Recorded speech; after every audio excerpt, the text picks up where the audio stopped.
Salut la zone, j'espère que vous allez super bien. Aujourd'hui, on se retrouve dans une nouvelle vidéo dans laquelle on va simplement donner nos pronostics par rapport à l'UFC 300. Et les gars, aujourd'hui, cette fois-ci, sérieusement, faites-moi confiance. Like, juste faites-moi confiance. Aujourd'hui, tout ce que je vais dire là, ça va se réaliser.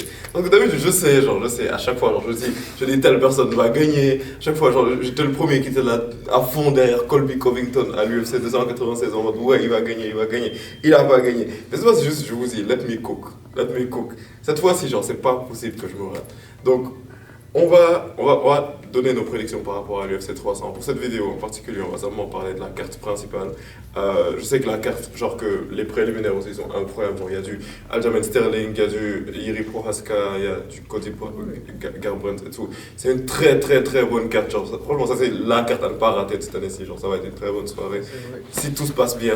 Mais en tout cas, par rapport à nos pronostics, aujourd'hui, just let me cook. Donc, C'est depuis que. Ça fait combien de temps il a pas eu bon? depuis septembre. Depuis le début, hein. Depuis septembre. As always, hein. Depuis le début de la session passée. Il n'a pas bon. Cette fois-ci, just let me cook. Ah oui. Donc, on va commencer par le opener, le premier combat. Laisse-nous donner nos avis d'abord. C'est ça que je vais Après, dire. toi, tu donnes. Donc, tout d'abord, Alvin, le premier combat, il va être opposé Bo Nickel, la nouvelle star que l'UFC est en train d'essayer de propulser à Cody Brundage, je veux pas dire un nobody, mais une personne que tu vois qu'on l'a donné à Bo Nickel, pour qu'il fasse une masterclass, tu vois. Bo Nickel qui est un très bon lutteur, américain et tout. Donc, tu vois qui en ce moment, leurs palmarès sont là, Bo Nickel l'a 5-0, La 5-0, Cody Brundage l'autre, 10-5. L'autre, je n'ai pas trop de défauts, donc je ne connais pas. Donc par défaut, il va dire Bonical, mais après on connaît l'UFC, c'est que ça peut basculer. Donc du coup, je dis Bonical, mais réserve pas. Même si après, il a 5-0, ça veut dire... Il est invaincu pour le moment.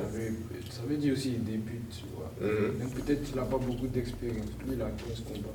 Oui, c'est vrai. Donc C'est vrai. c'est à voir. C'est vrai. Je suis d'accord. Après, bon, 5-0, c'est quand même 5. Hein.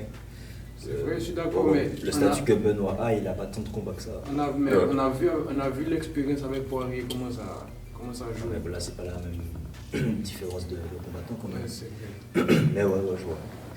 C'est ça.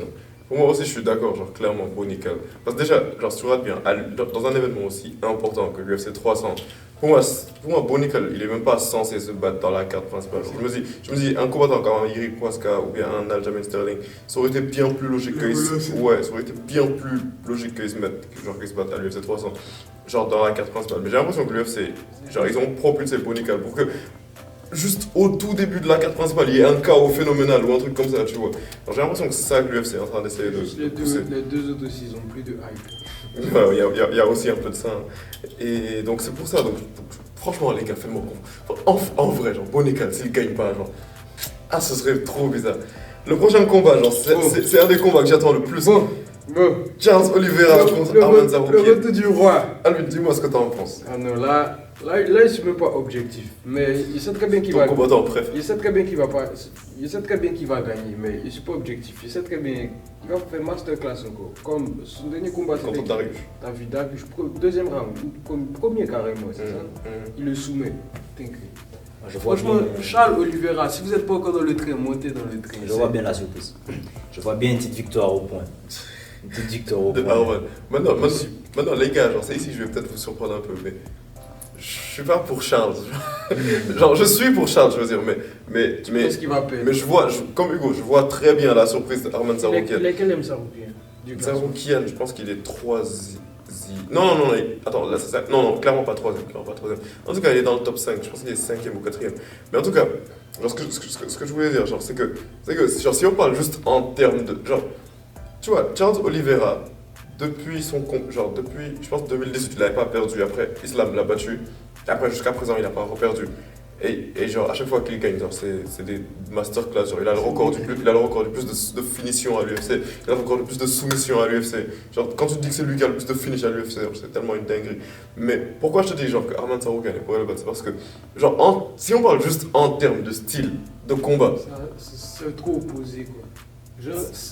Son style là, ça résiste aussi. J'ai l'impression que Arman Tsarukyan, c'est le style parfait pour battre Oliveira, tu vois. Parce que Oliveira, les personnes qu'il a massacré facilement, tout d'abord c'était peut-être Dustin Poirier, Justin Gaethje, Michael Chandler. Des combattants genre qui partaient en striking de fou et tout. Que lui va au sol. Ouais, genre déjà il peut les dominer en striking certes, mais à chaque fois il essayait de les amener au sol, genre après il faisait une masterclass sur eux. Islam Makhachev c'était le seul combattant qui était le plus complet genre partout tu vois. Et ce combattant il a réussi à faire une masterclass sur genre Islam il a vraiment fait une masterclass sur Charles Oliveira tu vois. C'est pour ça qu'en début d'été genre je me disais que Beneil Dariush il pourrait battre Charles Oliveira. Je sais que là ça paraissait bête de dire ça. Genre, vu la façon facile dont Charles Oliveira l'a battu. Mais sérieusement, là, je mettrais une pièce sur Arman Tsarukyan en vrai. En fait, il faut regarder le mental. Charles, là, il est en mission. Il est en mission. Il veut reprendre sa ceinture. Après, tant qu'il n'a pas son title shot contre Islam, il ne va pas arrêter de gagner. C'est ça. Lui a eu. Il est chaud, excuse-moi, parce qu'il est dans le top 5. Il est chaud, il a des qualités, c'est un très bon lutteur, tout ça. Mais rien, s'il reste debout, Charles va l'atomiser. En vrai, debout aussi, Arman il se défend. Mais Charles est meilleur. Et puis même s'ils vont pas à terre, Charles va utiliser le jiu-jitsu. Ouais, genre, il a un très très bon jiu-jitsu. Même en clinch, il est dangereux. Même en clinch, il est À dangereux. terre, vous pensez qu'il est meilleur? Il est meilleur. Après, le truc, c'est que Arman, il a aussi cette lutte de l'Europe de l'Est, hein, genre cette lutte des Khabib et tout ça. Genre, il est très fort au sol. Mais après, genre, le jiu-jitsu de Charles Oliveira, il est pas facile à arriver. Charles Oliveira, il sort des soumissions, genre, sorties de nulle part. Genre, une soumission sans aucune logique. Même en clinch, il peut te soumettre. Ouais, genre des soumissions qui sortent de nulle part. Donc, en tout cas, moi, je dis Arman Tsarukyan. Moi aussi, Charles. Donc maintenant, genre, si on en passe au combat, genre, je pense que l'un des combats les plus attendus, genre, perso, l'un des combats que BMF. ouais, Justin Gaethje contre Max Holloway. Ça, déjà, on sait que ça va, il y aura du sang de partout. Mais Holloway finit tout. Holloway dégage. Gaethje gagne. Justin Gaethje. Son prime est fini, Holloway. Hugo, t'en penses quoi entre les deux? Franchement, j'ai du mal à me positionner sur cela. Les deux, ils ont un style de combat tellement similaire. Genre, tous les deux, des gros strikers. Genre, tous les deux, ils saignent. Genre, tous les deux, ils vont à la guerre et tout. Ce sera le spectacle. C'est ça. Et en tout cas, genre, moi ce que je dis, genre, c'est que, en vrai, je vais jouer la sécurité, je vais jouer Justin Gaethje. Parce que, genre, si tu regardes Max Holloway, tu vois, il vient de la catégorie inférieure. Donc, il vient de gagner du poids, genre, pour monter à la catégorie des lightweights. Pourquoi habituer à son corps? Ouais, genre, en fait, c'est ça qui me fait peur, tu vois. C'est ça qui me fait peur. Après, genre, je dirais pas, genre, qu'il va perdre par KO ou un truc comme ça. Parce que, non, parce que mais il est bon, il est son moteur incroyable. C'est ça que je te dis, parce qu'il ne tombe jamais. Ouais, il tombe jamais. Mais Justin Gaethje aussi, genre, il est connu, genre, pour faire tomber les gens qui ne tombent jamais, tu vois. Donc en gros, si je comprends bien, pour toi, il va perdre parce qu'il est trop gros. Quoi. Du body shaming quoi. Du body shaming. Ça suffit. Ça suffit lui. Lui il essaie déjà de nous cancel. Ça va même pas encore commencer. Ça va même pas encore commencer. Il faut qu'on gagne nos premiers $. Mais la vérité, le gars veut déjà tout gâter. on tourne ça pour gagner nos premiers $. Je te dis, après il gâte déjà. Je parle de body shaming. Bref, mais je suis pas contre l'orgueil du champion. Oui, il peut se réveiller. Parce que s'il est en forme comme ça, je ne vois pas Gaethje gagner. C'est ça. Et en tout cas, ce dont je suis sûr, c'est que genre, le fight of the night, je crois bien que ça va être celui-là. Si c'est pas celui de Oliveira. Pas celui de Oliveira, je crois bien que ça va être celui de Gaethje. Parce que deux gros strikers, genre quand même au début, genre ils ont je sais pas comment dire en français, mais le gentleman agreement où ils sont tous les deux en mode on va pas lutter, hein. Ils sont en mode le combat là, on y va, genre du début à la fin, 5 rounds, on s'envoie genre jusqu'à la fin. Ça c'est une dinguerie. Après le prochain combat, genre je vais pas mentir, genre c'est le combat sur lequel j'ai le moins d'informations. C'est pas parce que c'est un combat féminin. C'est pas ça, genre on respecte. Il enchaîne, on regarde.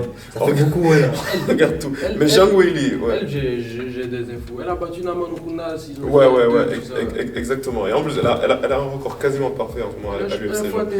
De 24 à 3. Elle est forte. Ouais, donc franchement, ça c'est plus un combat, genre qui est super médiatisé en Chine, tu vois. C'est elle la plus forte. Ouais, et également Yann, genre elle aussi, elle représente la Chine, tu vois. En fait, c'est la raison pour laquelle je me demande, genre, pourquoi ce combat, ils l'ont pas seulement mis en main event de l'UFC en Chine, tu vois. J'aime pas mettre ça sur une carte principale comme ça. Ouais, parce que... Mais après, qui va aller jusqu'au Chine? Les gens ils sont partis jusqu'à Paris, oh. Pardon. Mais jusqu'à présent, genre, je mettrais ma pied sur Zhang Weili. Et cette fois-ci, je vais être honnête, genre, ça me ment parce que j'ai plus d'informations par rapport à elle. UFC Pékin. C'est juste parce que j'ai plus d'informations par rapport à elle. Mais là, on peut en venir au main event. Le grand main event entre Alex Poatan Pereira. Tu vois le combat, vous voyez le combat comment? entre Alex Pereira et Jamal Hill. Comment vous voyez la tournure? Genre, comment ça se passe? Ok, là ça va être intéressant parce que déjà, Alex Pereira. Il attaque. Ouais, mais genre plus. Avant même de parler du combat en tant que tel, Jamal Hill, tu vois, sur les réseaux sociaux, tu vois les fans de Alex Pereira, on va pas se mentir. Les gars, je vais vous insulter un peu, mais les fans d'Alex Pereira, vous êtes chiants. Let's just be honest. Les fans d'Alex Pereira, ils sont chiants. Et maintenant, le truc, c'est que, genre, ils étaient en train de bully, genre, Jamal Hill partout sur les réseaux sociaux et tout. Et Jamal Hill, genre, tu vois, Jamal Hill, il est bon en lutte et tout. Et c'est un très bon striker aussi. Il a dit, vous savez quoi, genre, votre boy, je vais même pas l'amener au sol. Genre, je vais le mettre KO, tu vois. Mais genre, le truc, c'est mettre KO un gars comme Alex Pereira, c'est une dinguerie. Genre, il n'y a que Adesanya qui a fait ça jusqu'à présent, tu vois. Et donc, en fait, Jamal Hill, en fait, genre, c'est ça le plan de combat qu'il a, genre, qu'il a, tu vois. C'est ça, genre, de partir striker avec Alex Pereira. Mais le problème, c'est qu'Alex Pereira, genre, son crochet du gauche, là, genre, il a pas l'air humain, genre, quasiment toutes les personnes à qui il a mis ça, genre ces personnes ont été KO. Après, il est pas précis, il là. C'est 36% des trucs. C'est ça, mais moi, BLM, Wow. Non, c'est pas comme ça qu'on analyse. Non. Les gars, ignorez ça, c'est pas comme ça qu'on analyse. Ouais, en fait, moi, un problème avec Pereira déjà, de base. Ça c'est planté, c'est déjà là. Pourquoi? Le gars, il a 7 combats. On le propulse comme ça, il a jusqu'à 2 ceintures, les gens parlent de lui dans le classement des quotas. Déjà, moi, ça m'intéresse. C'est un super combattant. Il est très très fort. Genre, il a les capacités pour être dans les GOAT. Genre, à l'avenir, tu vois. Mais là, la façon dont sa carrière avance, ça, j'aime pas. Ah ouais. Genre, c'est comme s'il est pistonné, c'est pas comme des scores. Après, le truc, c'est qu'il est chaud. Après, le truc, c'est que chaque challenge qu'on lui a montré. Les combats qu'il a, il faut gagner, c'est vrai. Mais là, c'est comme s'il est pistonné carrément. Parce qu'il n'y a pas, les dernières années récentes, il n'y a pas eu d'ascension comme ça. Ouais. En tout cas, moi je pense que. Et quand tu vois le parcours des gars comme Edward, il est l'UFC depuis 2015. Il a eu son heure de gloire en 2022. Lui, il arrive à l'UFC. Mais après, toi, tu parles, mais même ton combattant préféré, Sean O'Malley, Sean O'Malley, il a été propulsé mais de il a pas été fou pistonné. Mais il a eu des combats d'abord avant d'être dans les trucs. Genre, au fait, il a eu des combats avant. Mais lui, il vient, il monte, il fait le truc comme un temps. Il n'a pas affronté des fermiers non plus. Non, il dit pas non. Après, il était champion du Glory aussi. Mais on est d'accord que sa carrière, ça se passe sur sa rivalité à Adesanya. En grande partie. Ouais, mais c'est nécessaire, c'est bon aussi pour les vieux, pour l'UFC, il y a besoin de rivalité comme ça. Au fait, pourquoi il est venu à l'UFC? Parce que Adesanya, il pissait sur tout le monde, chez les middleweight au fait. Donc, vu qu'il pissait sur tout le monde, personne n'arrive à le battre là.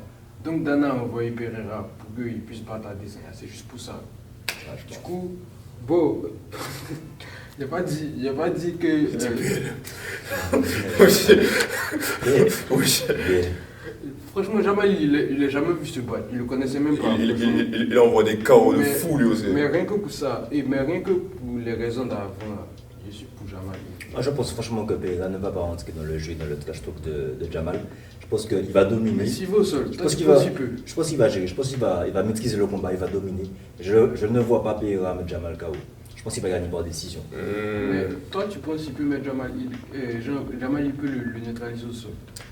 Oui, clairement. Parce que genre, si tu regardes dans le premier combat entre Adesanya et Alex Pereira, si tu vois un combattant qui est aussi gaze au sol que Adesanya, genre, qui a amené Pereira au sol et qui le maîtrisait, genre, qui contrôlait Pereira facilement. Je sais qu'après, il s'entend avec Glover Teixeira jusqu'à présent et tout, mais genre, Pereira, de ce qu'il nous a montré au sol en ce moment, c'est pas incroyable du tout. Et au contraire, genre, Jamal Hill, c'est un ancien lutteur.